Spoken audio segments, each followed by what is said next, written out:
Speaking of Celanese, that was another big story in the book. This Right. German chemical company this was very interesting, Karan. I thought about you when I was reading this because I thought this would be something that would catch your eye. Yeah, it's like all this deal making, but essentially all they did was Celanese, if I'm not mistaken. Let me know if you agree. They took it from the German market, and because they had their revenues primarily from the US or outside of Germany, majority outside of Germany, they just said, well, you know what? This is a low PE. It's getting over on the German exchange because I guess not a lot of people were looking at the German exchange and German stocks in the 90s or early 2000s. And if we move this to the United States exchange, it will sell for a price to cash flow of 6 or 7 instead of 4 or 5. Yeah, slightly higher than what.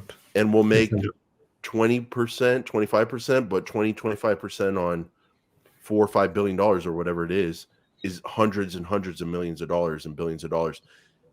Did that also resonate with you that like essentially the thesis was let's just move it from one country to the other?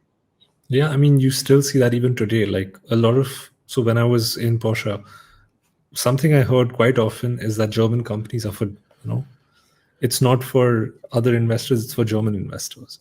And even with the Porsche company, like a large part of the company is owned by a government entity, right? So you do see different governance standards in the US versus other countries in Europe. And yeah, I think this book highlighted that really well. That example that you're talking about, yeah, it perfectly kind of sums up, they can create value. This is in a way value creation. It's bringing to light a company that is actually good, it's growing, but just bring it to the right set of investors can change the valuation, which is alchemy in a way. So yeah. And what's interesting is I think this is the same company, Karan. I think. But if you go to Berkshire Hathaway's 13F and you scroll down the page there, they have a almost $1 billion position in CE, which is Celanese, and I'm fairly certain it's the same business. I could be wrong, but I thought that right. I thought that was interesting, and I shared something with you yesterday, and this is a cool thing everyone should go look for.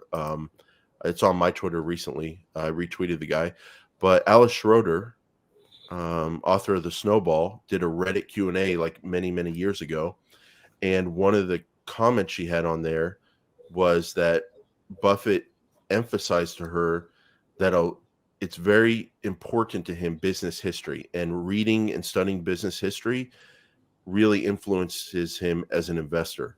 And I think that's what we're doing here with the book club, Karan. Is like we're reading about these stories, we're reading about the histories of these businesses. And the reason I bring that up now is because you look around and Celanese is inside of Berkshire Hathaway's portfolio. They bought it in the first quarter of 2022 for the first time, or at least recently.